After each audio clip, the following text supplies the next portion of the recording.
what your interests are, what you want this to represent. And so I was like, okay, since I'm using an eco-friendly material, this is an eco-friendly brand, what represents this? What could go well with this? And I was like, okay, Mother Nature. That's, you know.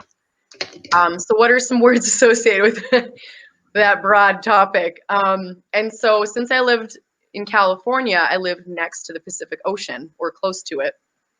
And whenever I went to like Malibu or Santa Monica, anything like that, I always felt the ocean always made me feel so clear and just so at ease. And so I was like, okay, you know, I'm going to write down ocean.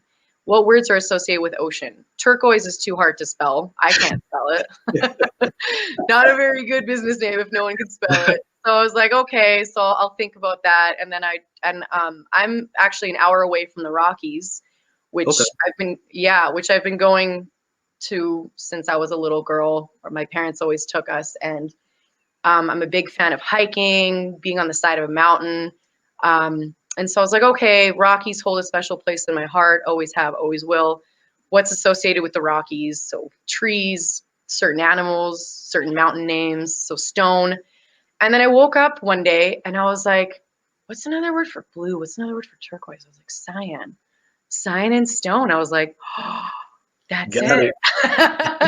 When you know, you just know. So yeah, it just clicked. So it took some planning, it took some list making, but eventually I got to it. So yeah, so by listening to you talk about it, this is not just something that just popped in your head. It's been something on your mind for a while that you wanted to do, right? yeah, definitely. Yeah, that's cool. You definitely put a lot of thought into that name. Like that's great. So I hate when I'm asked this question, but it's a question that this I guess it's necessary, but it's sort of a hard question to answer. But I'm gonna ask you anyway. So, how does your apparel brand differ from like other brands? Differ from the competition, I'll say. Yeah.